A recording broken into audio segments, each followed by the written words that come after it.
ایمان کا تقاضا یہی ہے، ہمارے پاس تو بہرحال تم کو آنا ہے۔ ہماری غیرت کا تقاضا، تمہاری بندگی کا تقاضا یہ ہے کہ اس معاملے میں ذرہ برابر تمہاری کوئی کمی نہ ہونا چاہیے۔ یہ کفر کرو اس کا، جو بھی اللہ کے خلاف جو ہے، خود اپنے کو اللہ کی جگہ پر لانا چاہے یا اس کے ساتھی اس کو آگے بڑھانا چاہے، اللہ کی کسی بات کے خلاف، اللہ کے نبی صلی اللہ علیہ وسلم کی کسی چیز کو وہ غلط کہے تو وہ طاغوت ہے اور اس کے تم کو دشمن اس کا کفر کرنا چاہیے، تب کہیں تمہارا ایمان ہوگا۔ اور اگر کہیں تم نے ان طاغوت کے ساتھ کوئی رعایت کی تو اس کے بعد تم کافر ہو۔ سن لو، والذین کفروا اولیاءہم الطاغوت، جو اللہ کے خلاف بات کہنے والے، پرچار کرنے والے ہیں، ان کو اپنا ولی اور حامی اور ناصر اور رحمت اللہ علیہ اور امام بنائے۔ مالک فرماتا ہے یہ صرف کافر ہو سکتے ہیں کہ جو ایسے لوگوں کو اپنا اولیاء بنائے، اپنا ولی بنائے طاغوت کو۔ یہ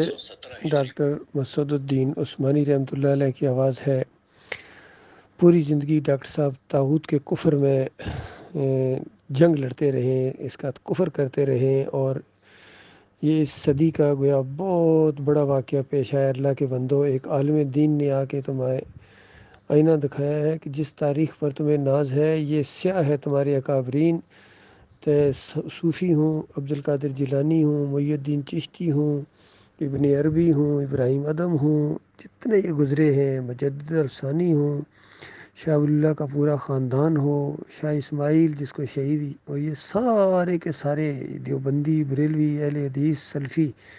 ان کے عقیدے برباد ہیں اور قرآن کا انکار کرتے رہے ہیں۔ احمد بن حنبل سے یہ معاملہ شروع ہوا۔ عود روح فی القبر کا عقیدہ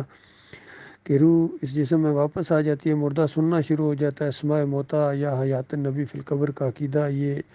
شرک کی جڑ ہے، اور اس کے بعد ابن تیمیہ نے اس کو آگے بڑھایا، ابن قیم نے، ابن حجر عسقلانی نے، امام نووی نے، اعلیٰ حضرت ربو الاعلیٰ، سارے اسی میں لگے ہوئے ہیں، ڈاکٹر اسرار۔ اور ابھی یہ آج کل یہ جو بہت ایکٹیو ہے رافضی مرزا علی انجینئر، یہ طاغوت کا حمایتی، کہتا ہے بزرگوں کو کچھ نہ کہو، ان کا شرک بھی کئی دفعہ واضح کرتا ہے، اور پھر کہتا ہے کہ ان کے بارے میں حسن ظن رکھنا ہے، کیا پتہ مرنے سے پہلے یا مرنے کے بعد پتہ نہیں توبہ کر لیو۔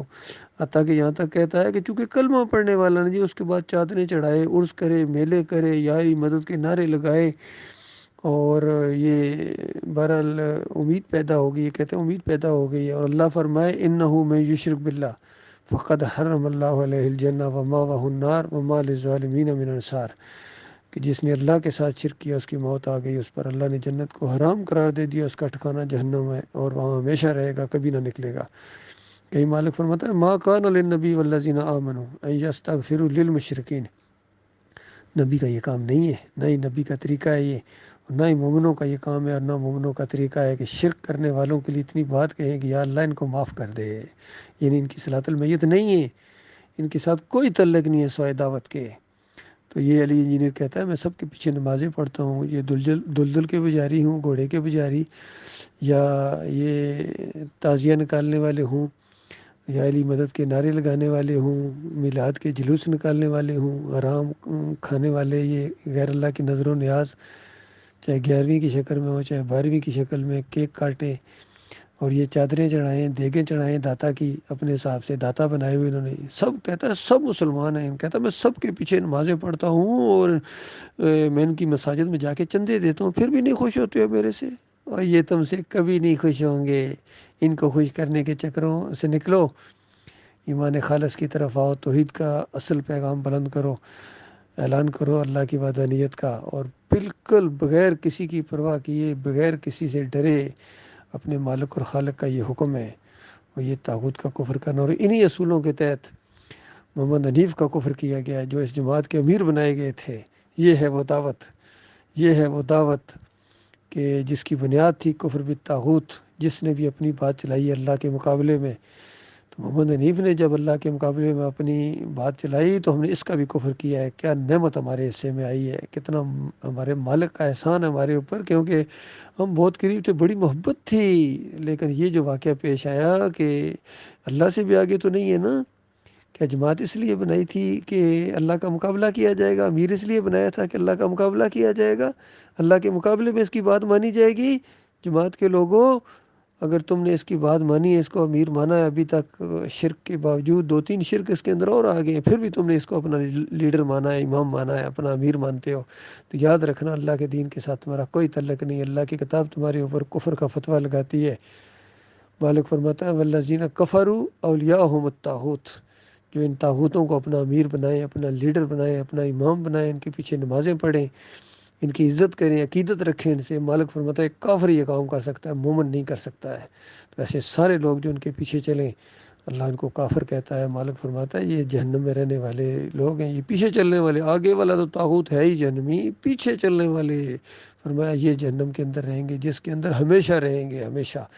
اللہ ان کو کیسا ان کا حوصلہ ہے، ہمیشہ کی آگ کے اندر ان کو رہنا منظور ہے،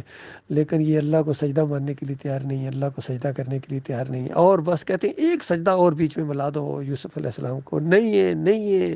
نہیں یوسف علیہ السلام کو سجدہ ہوا ہے، وہ شکر گزاری کا سجدہ تھا جو اللہ کو ہوا تھا۔ اسی طریقے سے پکارنا بھی اللہ کو ہے، کسی اور کو نہیں پکارنا ہے، یا علی مدد، یا رسول مدد، یہ کفر ہے، شرک ہے۔ یا غوث مدد عبد القادر جیلانی کو پکارنا، یہ صوفیوں کو پکارنا تو جہالت کی انتہا ہے، کیونکہ یہ تو ان کی تو مسلمانی ثابت نہیں ہے۔ باقی جو نیک لوگ ہیں، اصلی اولیاء اللہ ہیں، انبیاء ہیں، ان کو پکارنا بھی شرک ہے۔ ان کا واسطہ وسیلہ، ان کے نظر و نیاز، ان کی پکاریں، ان کے رکوع اور سجدے، یہ اللہ کے دین کا انکار ہے۔ اس کائنات کو اللہ تعالیٰ نے اپنی توحید کے لیے بنایا۔ اللہ کے بندو، میرے پیارے بھائیوں، پیچھے نہ ہٹو ایمان سے، اس ایمان کے لیے جان دے دو، اپنی جان بھی چلی جائے تو بالکل پرواہ نہ کرو۔ کسی طاغوت کے لیے ہمارے دلوں کے اندر ذرہ بال برابر ہمارے لیے کوئی مقام نہیں ہے۔ یہ ان کو امام ماننا تو بڑے دور کی بات، یہ مقتدی بننے کے لائق نہیں ہے، پیچھے چلنے کے لائق نہیں ہے، جب تک یہ توبہ نہ کریں۔ توبہ کریں گے، سچی توبہ ہے، حتیٰ تؤمنوا باللہ وحدہ، جس طرح ابراہیم علیہ السلام نے کہا تھا کہ قوم کے لوگوں، اب میرے دل میں تمہارے لیے بغض اور ایک اندر سے دشمنی ہے، جب تک تم اللہ کے اوپر ایمان نہیں لاؤ، اللہ پر ایمان لاؤ، فرقوں سے نکلو، شرک کو چھوڑو، ہم تمہیں گلے لگا لیں گے، ساری پرانی دشمنی اور تمہاری زیادتیوں کو بھول جائیں گے، معاف کر دیں گے، یقین کرو اللہ کی رضا کے لیے، اپنے مالک کے لیے۔ لیکن یاد رکھنا، اگر تم اللہ کی بات ماننے کے لیے تیار نہیں ہو، اللہ کے مقابلے میں اپنی پیر کی بات، اپنے امیر کی بات لاتے ہو، سن لو، پھر دشمنی ہماری تمہارے لیے بالکل کوئی، تم ہمارے رشتہ دار ہو سکتے ہو، بھائی ہو سکتے ہو، ماں باپ، چچا ماموں ہو سکتے ہو، لیکن مومن نہیں ہو سکتے ہو۔ مومن وہ ہے جو اللہ کی بات کو مانے۔ انما المؤمنون الذین آمنوا باللہ ورسولہ ثم لم یرتابوا وجاہدوا باموالہم وانفسہم فی سبیل اللہ اولئک هم الصادقون۔ مالک فرماتا ہے مومن کی رٹ لگائی نہیں، توحیدی بنتے پھرتے ہیں۔ مالک فرماتا ہے اتنا آسان نہیں ہے توحیدی بننا، ایماندار بننا، مومن بننا۔ مالک فرماتا ہے صرف مومن وہ ہیں جو اللہ پر ایمان لائیں، ایسا مضبوط ایمان دل کی گہرائی کے اندر سے یہ ایمان ہو کہ وہ اکیلا مالک ہے، بس وہ ہمارا مالک ہے، اس نے ہمیں پیدا کیا ہے، سارے رکوع اس کے لیے، سارے سجدے اس کے لیے، ساری پکاریں اس کے لیے، تقویٰ اس کے لیے، بھروسہ اس پر، اعتماد اس پر، حسبی اللہ ونعم الوکیل، بہترین کارساز ہے، وہ ہمارا مالک ہے، رب ہے، ہمیں اس سے محبت ہے۔ اور پھر اس کے بعد رسول صلی اللہ علیہ وآلہ وسلم کے اوپر ایمان لائے کہ وہ اللہ کے رسول ہیں، اللہ کے ذات کے ٹکڑے نہیں ہیں، داتا تذکیر مشکل کشا اور جولیاں بھرنے والے نہیں ہیں، رسول ہیں۔